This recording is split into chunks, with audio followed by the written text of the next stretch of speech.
Okay, this is The Grass is Greener on WXRW 104.1 FM in Milwaukee. I am the host of the program, Gary Grass. With me is my co-host, Babette Grinnell.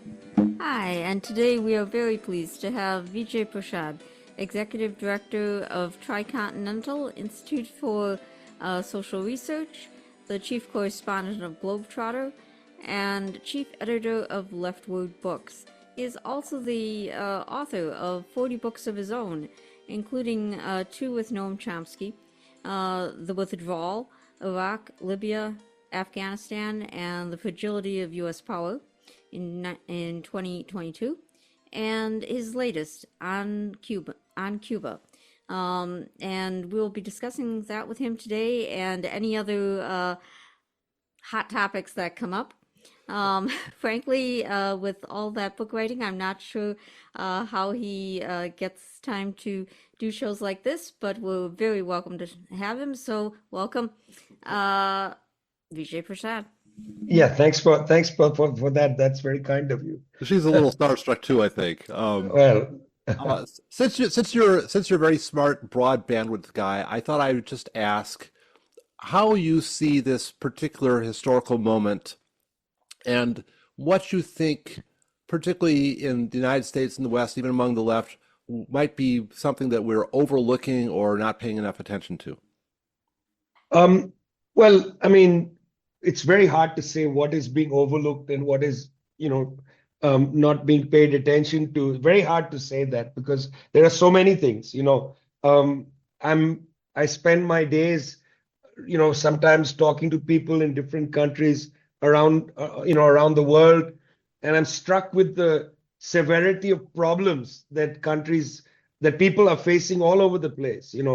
I've been, of course, focused on Cuba recently, where the blockade, the U.S. putting Cuba back on the state sponsor of terrorism list and so on. All of that has brought a lot of pain and pressure for the Cuban people, but it's not unfamiliar. This is a situation that has been around the world, various forms of, let's just call it what it is, economic warfare against working people. Not just seeing this in Africa, Asia, Latin America, but we see this in Germany, where the German government is set to fall, not really for anything other than that they've decided to spend more money on war rather than on people's needs. In many ways, I would say in the United States, this last presidential election was also an election against the choices made by the people in power. Inflation is extremely high. People's wages are flat. The stock market is rollicking. This thing, which is so obvious, is also not so well remarked upon.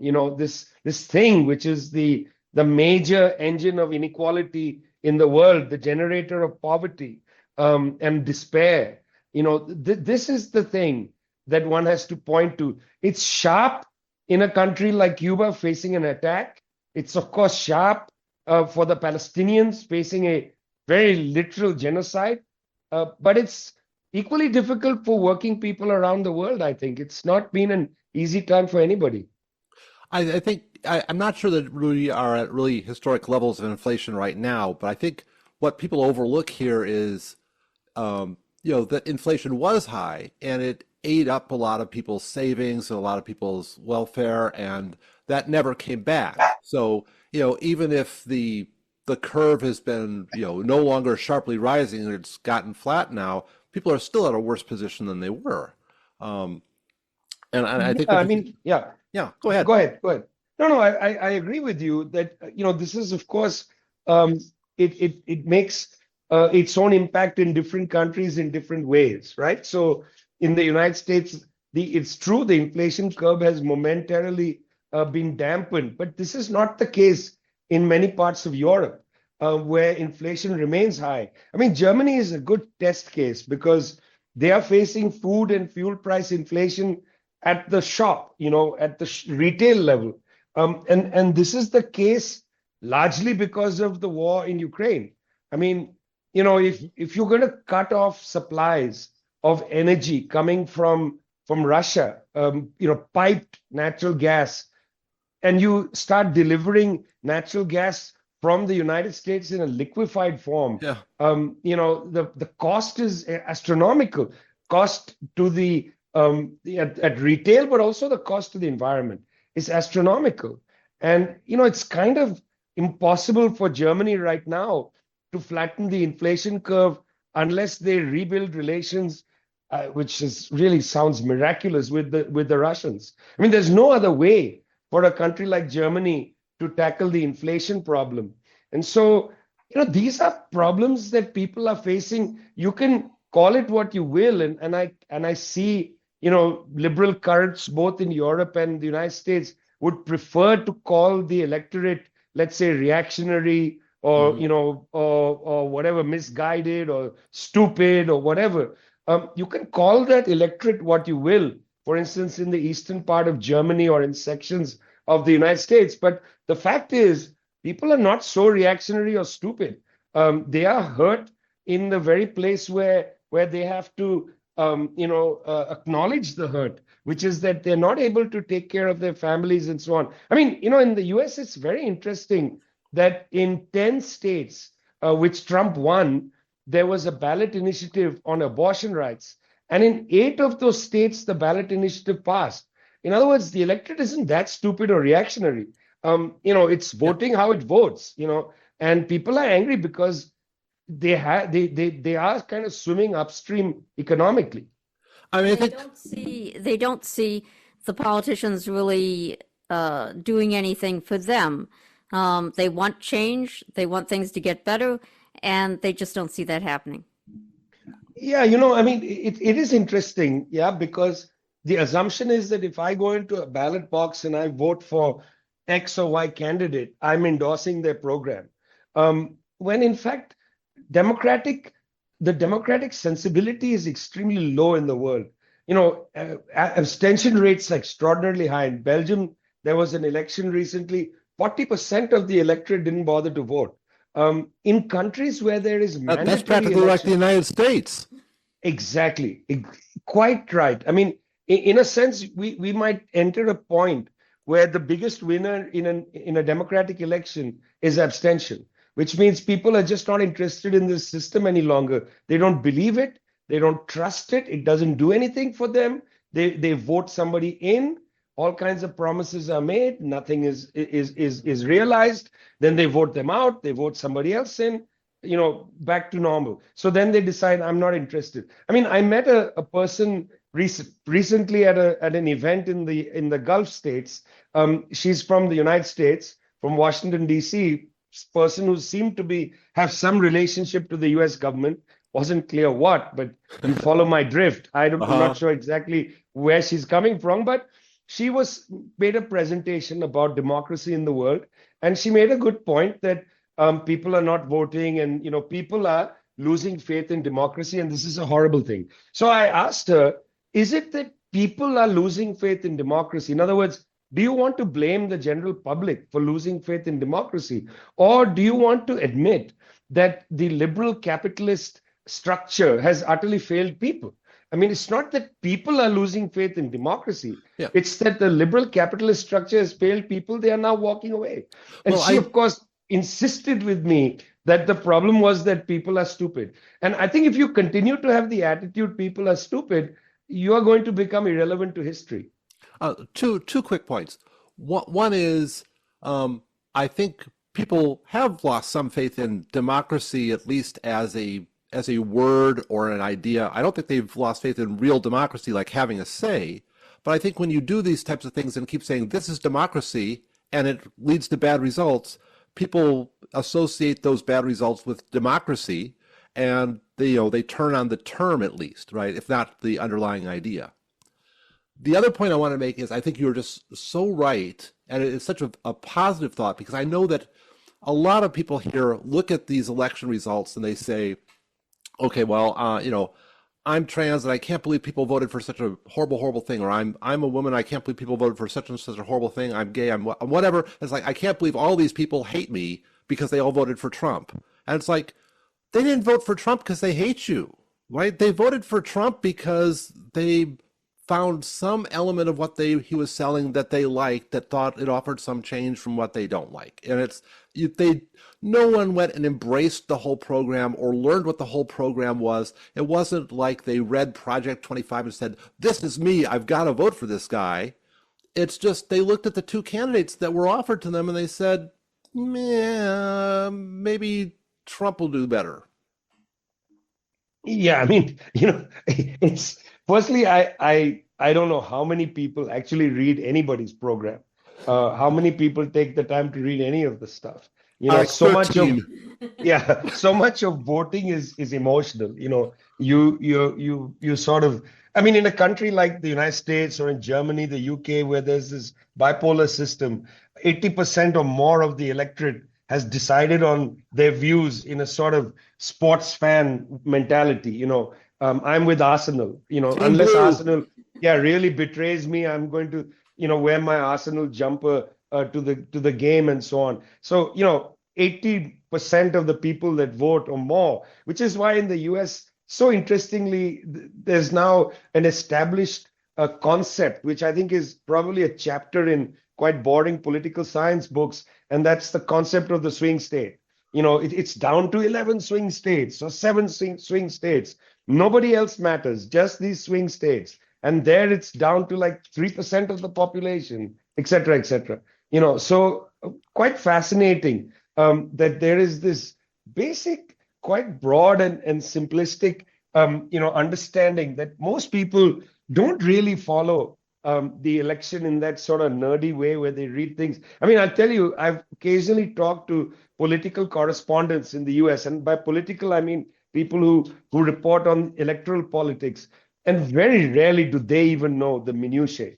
What exactly was in Kamala Harris's plan. In fact, to be honest with you, Kamala Harris really didn't have a plan. She basically ran just as Hillary Clinton did as the anti-Trump.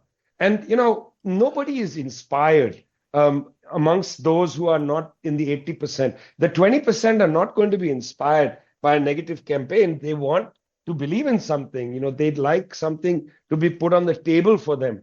And nothing was. I mean, Harris ran a campaign saying the economy is great. That's not resonating with people who know the economy is not great.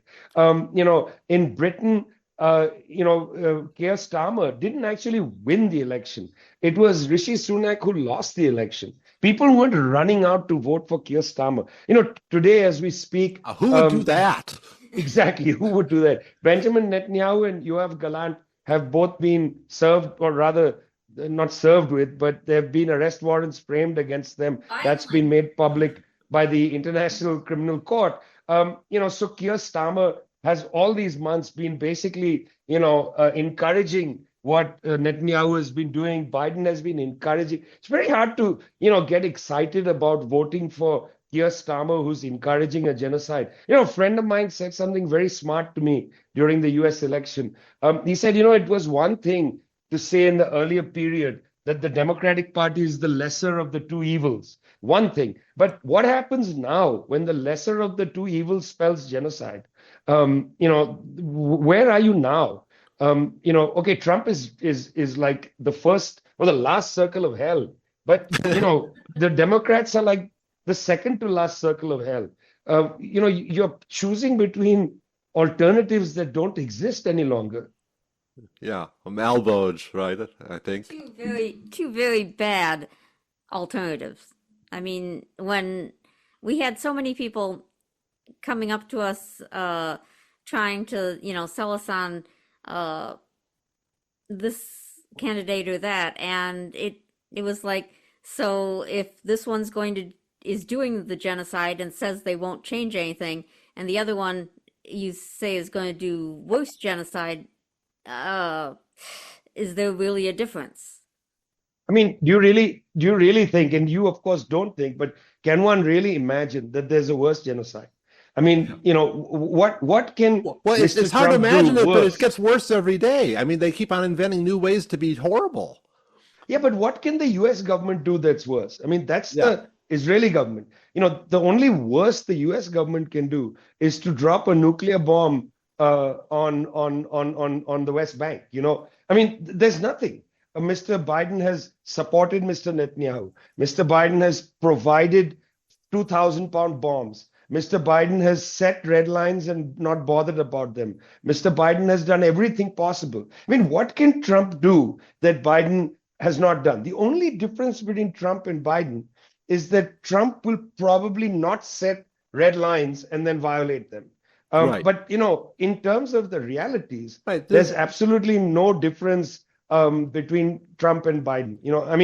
What's the difference between somebody who sets a red line and violates it and a person who just does it without setting a red line? Well, yeah, I mean, the Biden administration has all been about this theater of pretending to care and like, oh, we're going to build a humanitarian pier, but then we're just going to use it to bring in weapons, right?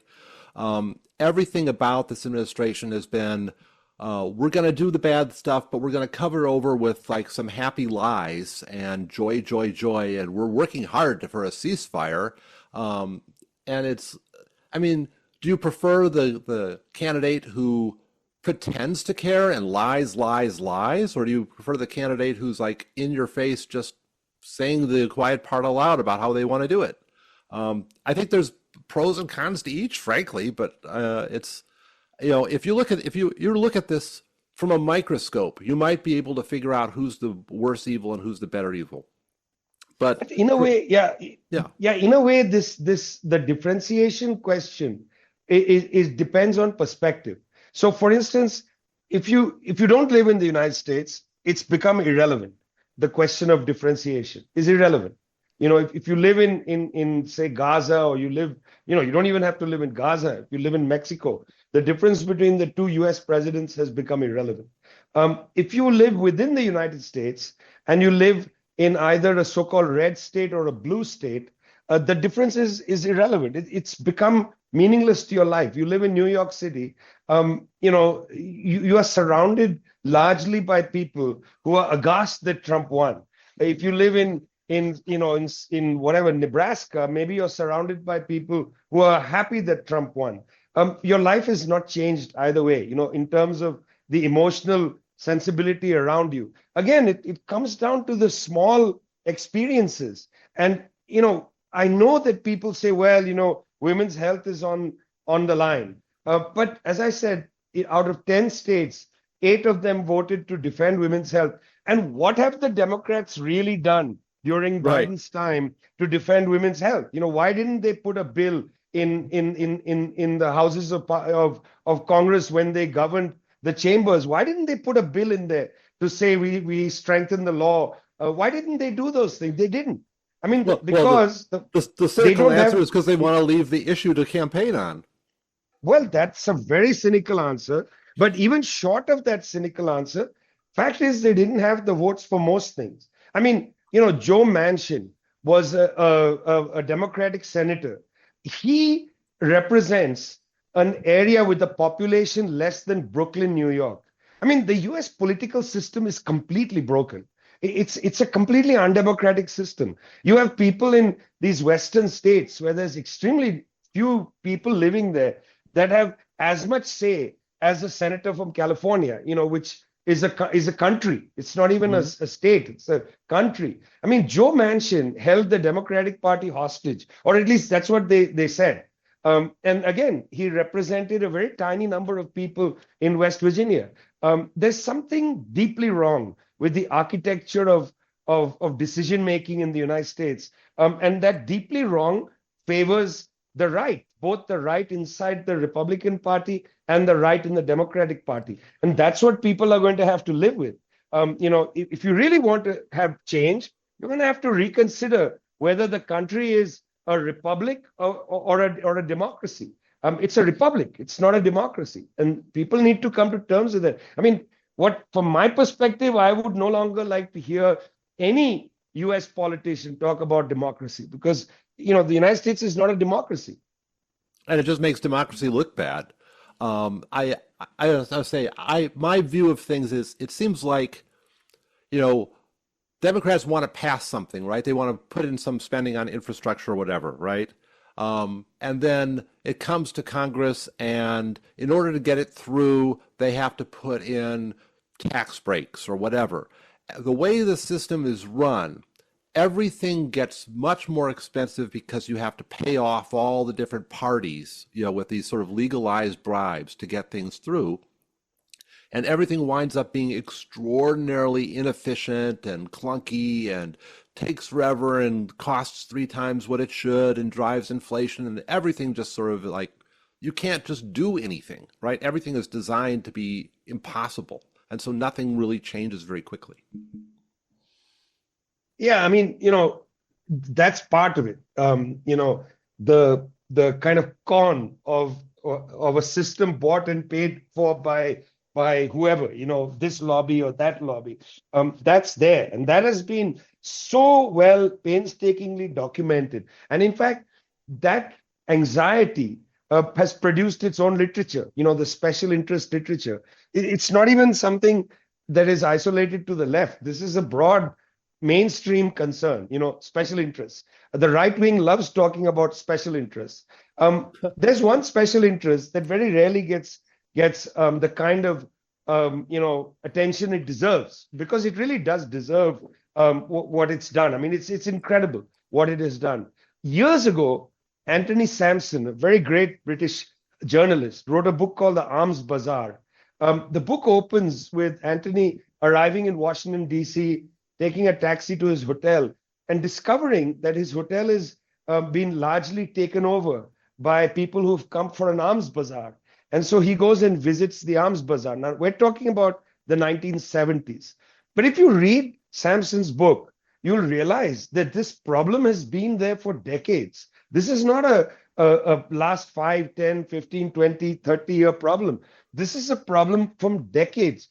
Go back and read Eisenhower's speech about the military-industrial complex. I mean, the role of the US military and of the defense industries is incredible. Trump says, for instance, I'm going to stop the war in Ukraine. Well, maybe he'll go and tell Zelensky, we're going to do this, that, and the other. But remember, when Volodymyr Zelensky of Ukraine came to the US the last time, he didn't just meet the Congress people. He met all the major executive arm companies. They sat around the table, all of them. They came to the same table, Lockheed, all of them. And Zelensky sat at the head of the table. It was a feast and has been a feast for the weapons industry. Trump says, oh, I'm going to end the war. Good luck with that. Let's see you go head, toe to toe with the arms dealers, with the arms bazaar, the merchants of death. Good luck with that. I'd like to see that. I'd like to see Elon Musk, who recently tweeted about, how the Pentagon couldn't account for so many tens of billions of dollars in the last audit. I'd like to see, Elon Musk and Vivek Ramaswamy go after the Pentagon. I'm looking forward to that. I mean, I know people are like, oh, this is going to be a horrifying 4 years. I'm, on the other hand, thinking, wow, this is going to be interesting. Here's Elon Musk and Vivek Ramaswamy saying we're going to go after pork at the Pentagon. Wow, let's see how that goes. Let's see how that works. And then, you got Robert Kennedy, who's saying I'm going to go after the pharma because pharma is deluding the public. Let's enjoy the spectacle. I mean, I get it. People are focused on the fact he doesn't believe in some vaccines and whatnot, but he's also hugely skeptical of the pharmaceutical companies. This is going to be the great games. Let them begin. Yeah, no, they're all on different pages on everything. It's like you can just imagine them having fistfights in cabinet meetings, and I'm looking forward to that. I would say that people are more likely to fight, I think, if they think they have something to fight for, or if there's someone in Congress who's willing to start things up. Like Bernie Sanders recently brought up some of the things with Israel and the sending of military funding to Israel. And he had like close to 20 senators who came on with 18. him. 18, yes. And so his measure was lost, but at least the issues got taken up and were fought out a little bit instead of just going, giving the stuff away, without any question. Well, I'm fixated on your example of Bernie Sanders, because Bernie Sanders during this last period has been such an utter disappointment. I mean, the fact that he felt the need to go out there and campaign for Kamala Harris, and the day after the election send a message out saying, well, you deserve to lose because you didn't differentiate yourself. Well, why didn't he say that during the campaign? Why didn't he come out and chalk out a position, to try and drive a debate, within the left and so on? It's extremely disappointing and, in my opinion, bad politics, because now when he says, we can't send weapons to Israel, it just doesn't sit right with me, but let's forget about Bernie Sanders. I agree. This is going to be a very interesting moment where a lot of debates and disputes are going to come to the fore. Because one of the things about Trump, which is always interesting, is he deeply overpromises. And then you have to see what happens within his ranks. In this case, there are some contradictions that are unsurmountable and will provoke enormous, very interesting contradictions and debates in his cabinet. On the one side, Mr. Trump believes in the strategy that the United States should befriend Russia in order to isolate China. To that end, he wants to end the US spending to Ukraine to continue the war. Okay, that's one aspect. Then on the other aspect, he has Marco Rubio as his Secretary of State, who is committed to the overthrow of the Cuban Revolution and is committed to the overthrow of the government in Venezuela, except that the Russian government is extremely close to the Venezuelan and Cuban governments. And that, if Mr. Trump is interested in befriending Russia to isolate China, he's not going to be able to overthrow the governments in Venezuela and Cuba. And that'll put Marco Rubio in an interesting position. I mean, to be fair to Trump here, this is a pretty good move, because the Secretary of State doesn't really have any independent power. The Secretary of State is the water boy of the president, has to carry the bucket for the president. And he's sort of trapped Rubio here. Rubio sitting inside the Little Secretary Marco. of State's position. Yeah, little Marco. He's brought him in there. It has something like less than a percentage of the budget of the Defense Department. He's put him in there. He's going to fly him around the world, exhaust this poor fellow, and he's going to engage him in diplomacy in arenas where Marco is going to be totally outclassed. I mean, Blinken was outclassed when it came to the Israeli file. He looked harried, and it was impossible for him. He couldn't rally the Arab states at all. Rubio is going to be even less successful. And in Latin America, I don't think Rubio is going to be able to move an agenda. Why? Because already Musk and Trump have made a connection with Javier Milei, whose positions are so out there and so unable to build a coalition of Latin American governments, that Rubio is going to be totally isolated in Latin America. So, I mean, I look You'll at get this Milei administration. and Bukele, and that'll be it. Yeah, that's it, because these are the friends of Musk.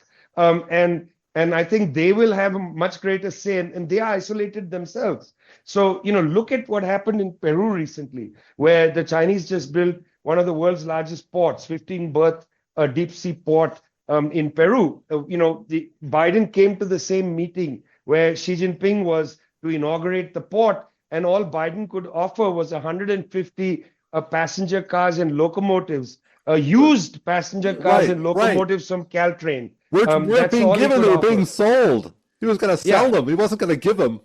Exactly. And they were used. And that's that's the hand Trump has to play with. So, a lot of this fear mongering, oh my God, Trump is back. We have to understand that he also operates within the contradictions of the world. And it's not what Trump says that goes. It's what kind of agendas that Trump is going to be able to push through those contradictions, which will be few and far between. Yeah, I think it's going to be very, very interesting.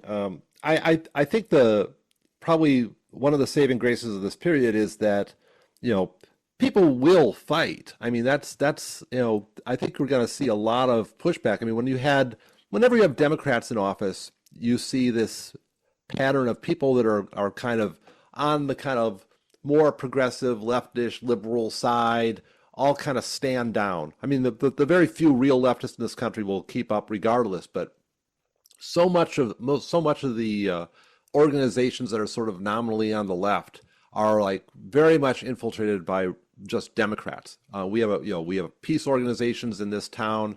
Or the Democratic Party. I mean, all these people are, I mean, some of them are very, very genuine and very, very real, but a lot of them have one foot in the Democratic Party, and it's very difficult for them to criticize the Democratic administration. And once you get Trump in there, I think a lot of people just get unleashed, and I think that'll be a positive thing in this country. And I think well, I very much hope so. I hope you're right about that. Yeah.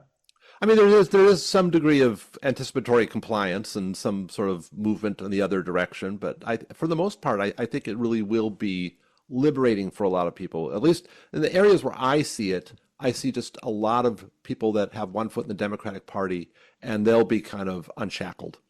They'll be unshackled, but I'm not sure if they've actually learned anything from this past election. You hoped that they had learned something from the Hillary Clinton election. I don't think they did. They just learned how to clamp down better on the left wing of the Democratic Party and to keep people like Sanders shut up. They used that so well this time to not even have a set of primaries, yeah. right? And so I don't know if they'll actually learn anything from this election either, and that's disturbing.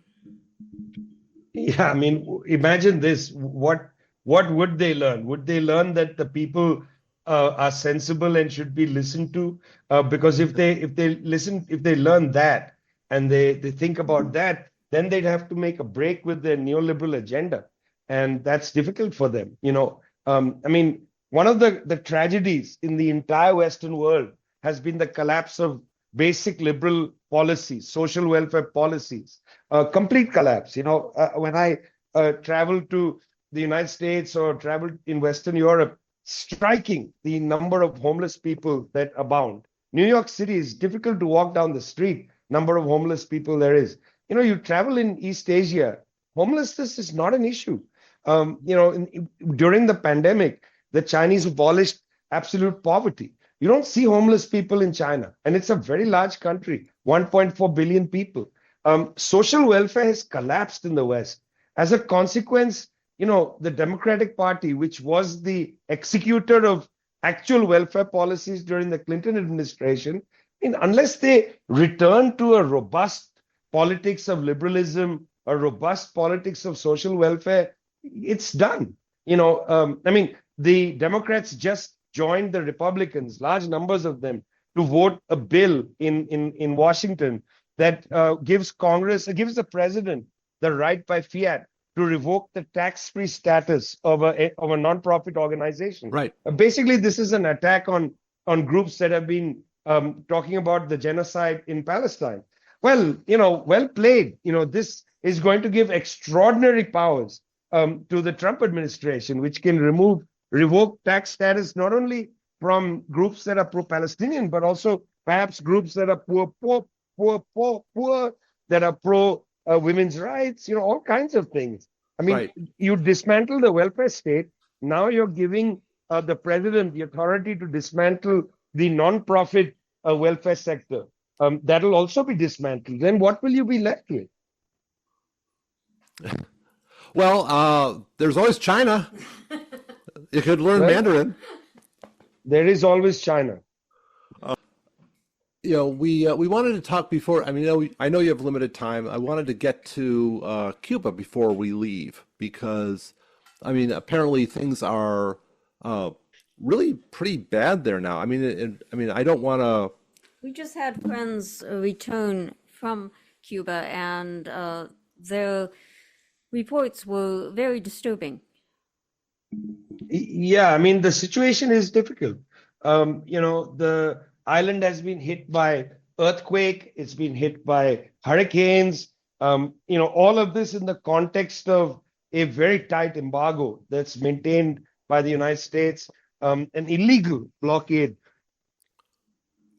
Just recently, most of the world, 187 countries, I think, apart from the United States and Israel, voted against the US blockade on Cuba, which it's an illegal blockade. There's no UN Security Council resolution that permits the United States to enforce a global blockade of Cuba. If the US doesn't want to trade with Cuba, that's one thing. You're permitted not to trade with any country. Nobody forces countries to trade with each other. But when a country uses its extraterritorial powers to force other countries not to trade with Cuba, well, that's a violation of international law.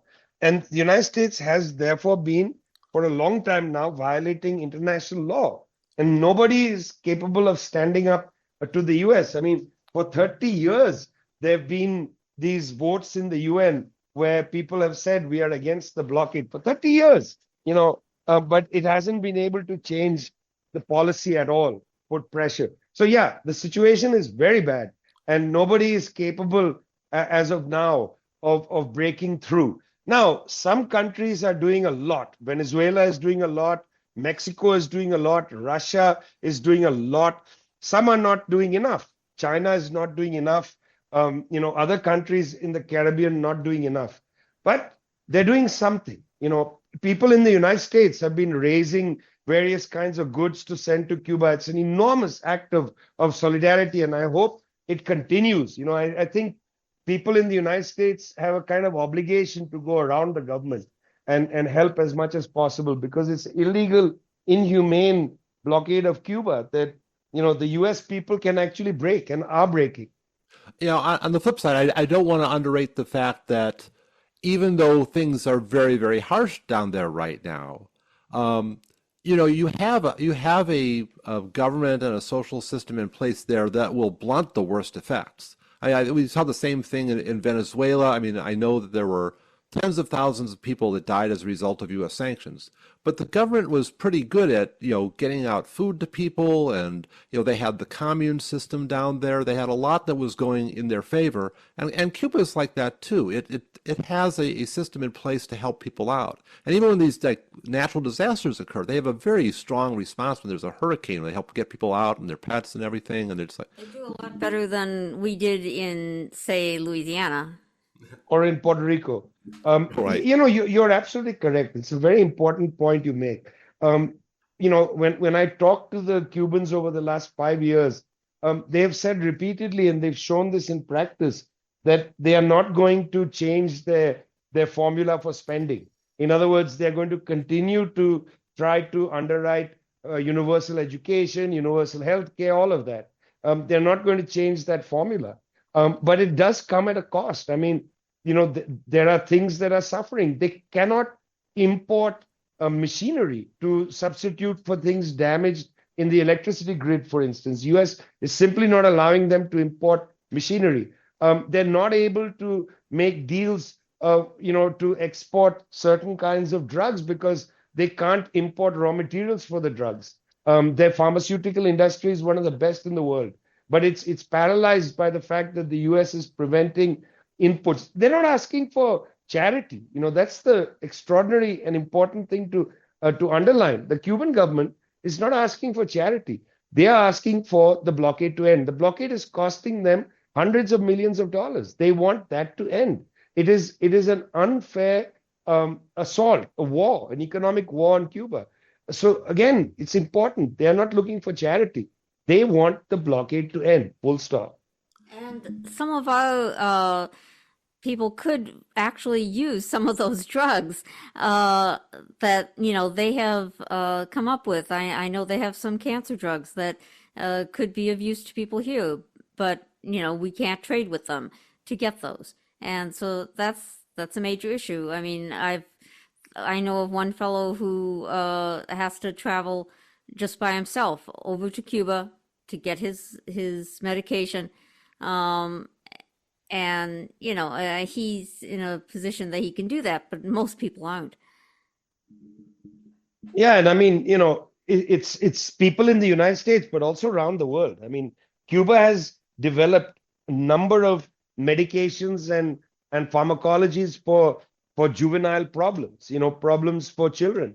They are excellent at this, but they can't develop them further. They can't export them because they're in this cage. I mean, the reason Noam Chomsky and I wrote on Cuba, the reason we did it was that we felt that a new generation has come of age politically and really doesn't have enough of an understanding of the importance of the Cuban Revolution and of the need for Cuba solidarity. The centrality of the Cuban Revolution in the world's progressive movements is not fully appreciated because people are experiencing Cuba, in a period of difficulty. And we wanted to come back and say, hey, listen, let's remember some of the highlights. For instance, it was Cuba's participation in the national liberation wars in Africa that enabled the fall of the apartheid regime in South Africa. Don't let a liberal tell you that this was because of some change of heart of Mr. de Klerk, the apartheid president of South Africa. This was the defeat of South African troops at the Battle of Cuito Coniwale in 1987 by the National Liberation Forces of Southern Africa, assisted by the Cubans. I mean, that was a fundamental event. Let's not forget the way the Cuban doctors have gone from earthquake to earthquake. I mean, which band of US doctors has gone out during COVID to assist in hot wards around the world? I don't know any. It's Cuban doctors. Cuba has just extended more positions for Cubans to study to be doctors for people from other countries. Palestine. Yeah, sorry. For people from Palestine to come and study if they can get there, to become doctors. And that's amazing to me, that they do that in that situation. Yeah, I mean, that's the key thing, is that internationalism has been at the heart of the Cuban Revolution from 1959, from its beginning. And it is not changing the formula on that either. And that's a key part of our book, is making the argument that Cuba the Cuban Revolution is a principled experiment, and the principles haven't changed. Yeah, I mean, I think wasn't there some point where Cuba was offered like the U.S. will stop all of its aggression towards you and be nice to you if you just drop your missions to Africa and stop participating in the African wars of liberation. And Cuba kind of looked at that and said, "No, we've got principles. We're gonna just keep doing what we're doing. Nice offer, but we can't sell out our fellow people over there." Yeah, exactly. I mean, this is a key part of the Cuban experience is that there is this very important set of principles, and these principles guide how Cuba understands its place in the world. That's it. Full stop. Yeah. It must be such I mean, you look at someone like John Mearsheimer, who's like really good on some things and really horrible on other things, right? But he has, they're all from this school that believes that countries always follow their national self-interest and they always do X, Y, and Z.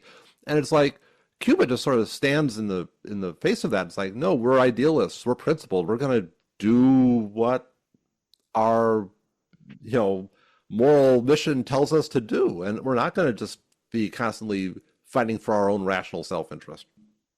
Yeah, I mean, that's the whole point. I mean, whatever one thinks, whatever you think of Fidel Castro or whatever you think of any of these people, they abided by their principles. They are not hypocrites.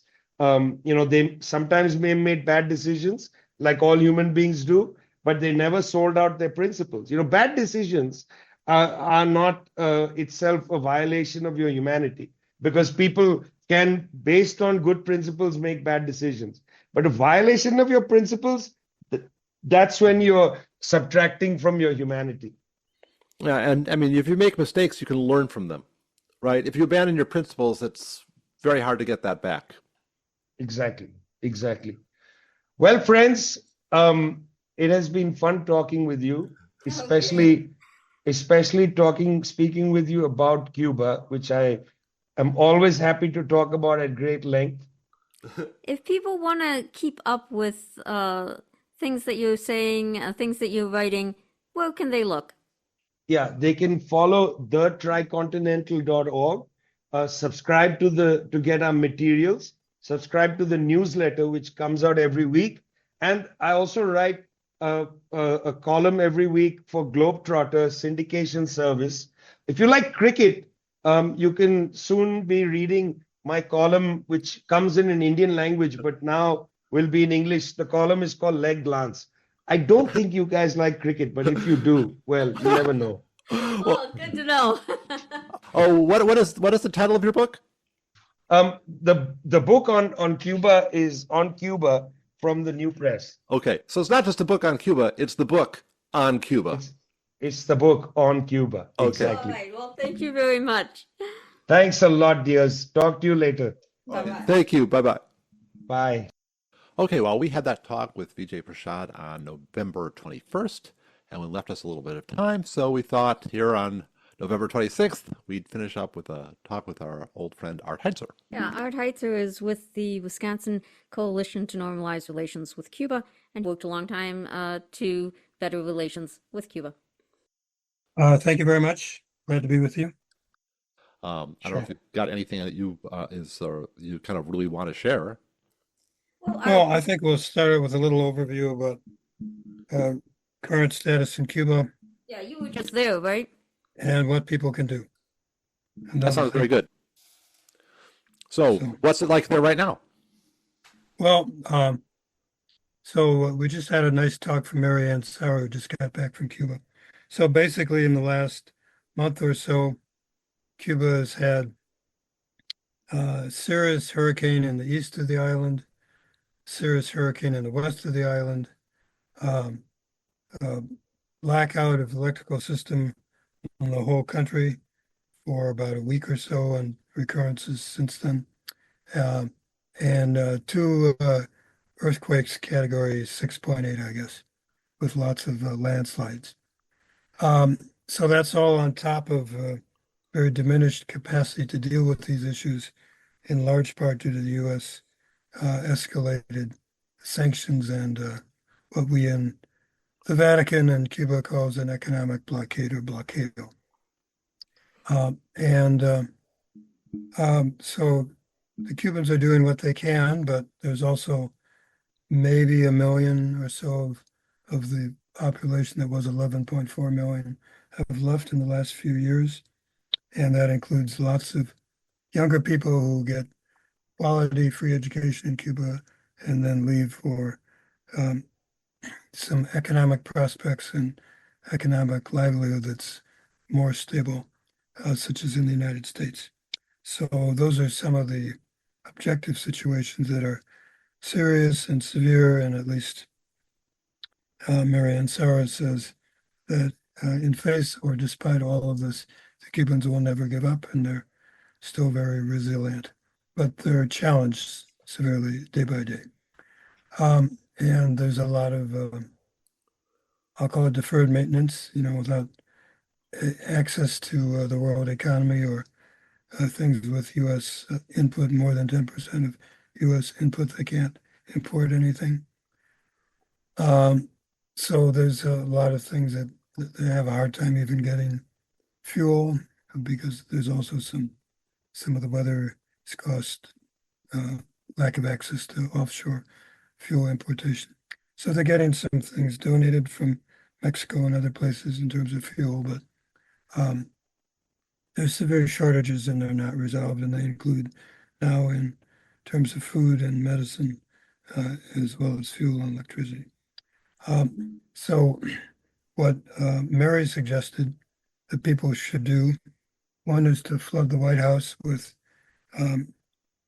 demands that not only sanctions in general be lifted or lightened, but that this unilateral presidential designation of Cuba as being on a U.S. list of state supporters of terrorism, we call it SSOT, state supporters of terrorism, which very few countries are on, but Cuba's on it, with no rational or reasonable political basis for it to be on.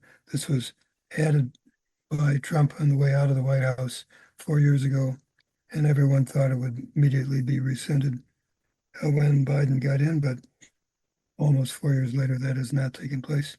So demands for that to occur. one can call the president, the White House, on Tuesdays and Thursdays. I think these are Eastern times, 11 a.m. to 3 p.m. So it's probably 10 to 2 our time. That's like his entire workday. Yeah. Yeah, a few hours a day for 2 days a week. The number is 202-456-1111.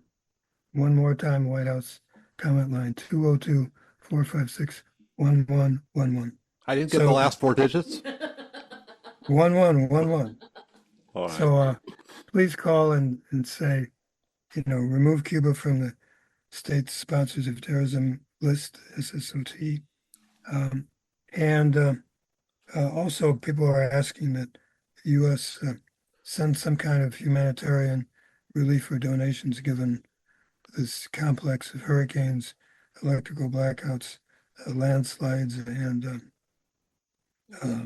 earthquakes. Yeah, that sounds Uh, really Another serious. thing, it was highly suggested people go to Cuba, and if you can, try to go before Trump comes in. But in my humble opinion, people will still be able to go after Trump comes in, although one never knows exactly what he's going to do. But by U.S. law, there are 12 categories you can travel legally to Cuba, and those categories are a matter of law. The definitions of them, such as whether you're visiting your family, they can define family narrow or broader, but basically people go under support for the Cuban people. So you And check with various America. educational endeavors, right? Yeah, those are more complicated, but they're possible for sure. Support for the Cuban people is, unless the definition is changed in the future, is vague and broad. And if people stay in a casa particular or a private home like Airbnb, you get a ticket from either American Airlines or Delta, I think. Southwest also goes to Cuba. And then you can go as part of organized trips for sure. There are a number of groups that are Right. continuing Because then you to just travel on their license, right? whose license? Whatever. If you go on an organized trip, Yeah, whoever's doing the trip, they'll have like a group license, and you just get on that one. yeah. Well, they'll be in charge of reg all that stuff, but you don't need to do that. A lot of people think the only way to go is part of a group. You can book your own trip, and contact the White House, your Congress people, if you can. Uh, Go to Cuba. There's some big conferences going on.